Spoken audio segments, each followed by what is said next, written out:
Dua warga negara yang terjangkit virus corona adalah ibu dan anak warga Depok, Jawa Barat. Angka kematian akibat COVID-19 di Indonesia menjadi yang tertinggi se-Asia Tenggara.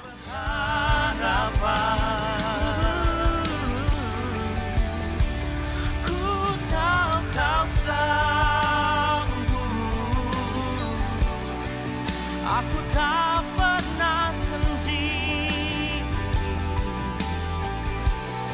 selalu baik kau di hidupku, Yesus. Bahkan dalam apiku, ku kan menyembahmu, bahkan di dalam api. Dari sejak 4 hari yang lalu, ini kenaikan terus naik ini, ya naik.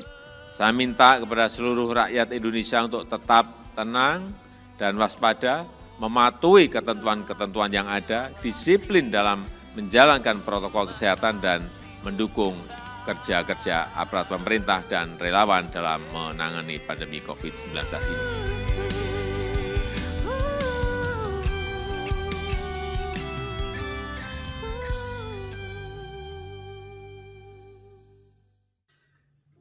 Shalom, warga jemaat yang dikasihi oleh Tuhan. Kita tahu bahwa banyak sahabat, kerabat, saudara kita yang meninggal karena COVID.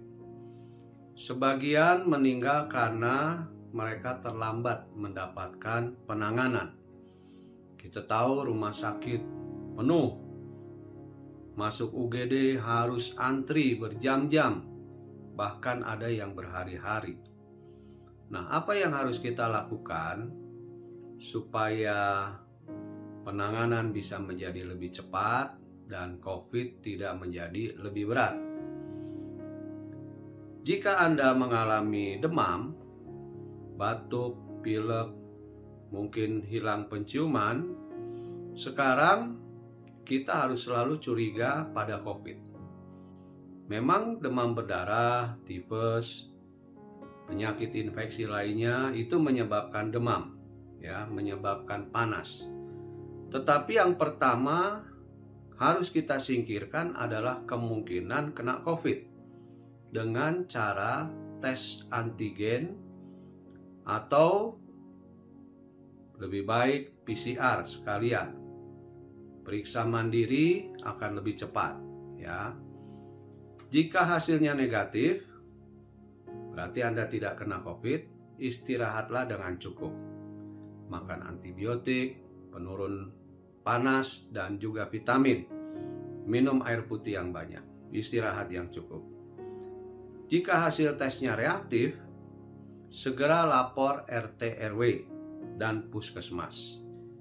Anda bisa menunjukkan hasil tes antigen atau PCR ke puskesmas, dan puskesmas yang akan memeriksa dan menentukan apakah Anda isolasi mandiri di rumah atau harus ke fasilitas kesehatan lainnya seperti rumah sakit atau wisma atlet. Nah, saudara-saudara, ingatlah bahwa COVID itu jangan disembunyikan. COVID bukan penyakit yang memalukan, ya. Kalau saudara lapor ke puskesmas, maka data saudara ada di Kemenkes. Dan dengan itu, saudara yang sudah terdata akan lebih dilayani, akan lebih mendapat perhatian. Ya, di beberapa daerah bahkan petugas puskesmasnya yang datang ke rumah mengantar obat dan memeriksa PCR. Nah, jika Anda diharuskan isolasi mandiri di rumah, tentu kamar tidur dan kamar mandi harus sendiri.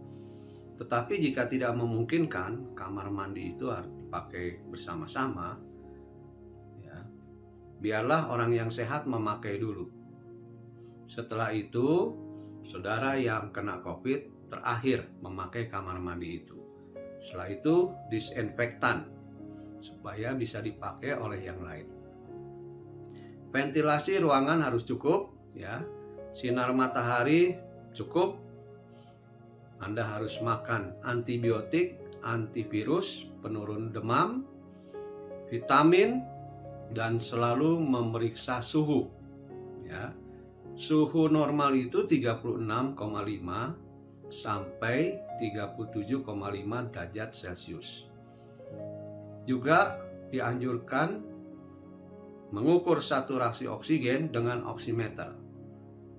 Jika angkanya kurang dari 95, berarti Anda kekurangan oksigen, pakailah oksigen. Jika kurang dari 90, berarti sudah masuk ke tahap gawat, segeralah ke rumah sakit. Jangan abai dan jangan terlambat. Untuk mengurangi sesak napas dan meningkatkan saturasi oksigen, lakukanlah teknik proning, yaitu tidur tengkurap dengan bantal di dada selama 20-30 menit. Jika isolasi mandiri di rumah keadaannya makin memburuk, bertambah panas dan mungkin bertambah sesak, segeralah ke rumah sakit. Memang harus sabar mengantri di UGD, ya, tetapi lebih baik daripada di rumah tanpa perawatan. Jika pasien isoman meninggal di rumah, jangan panik. Segera lapor RT dan RW serta puskesmas setempat untuk penanganan jenazah, ya, oleh gugus tugas COVID. Mungkin orang rumah yang sama-sama reaktif dapat membersihkan jenazah, ya, pakaikan pakaian yang pantas. Tetapi jika orang serumah semuanya negatif, biarkan saja. Nanti gugus tugas yang akan menangani jenazahnya. Jangan lupa lapor ke gereja agar gereja dapat membantu dan mendoakan.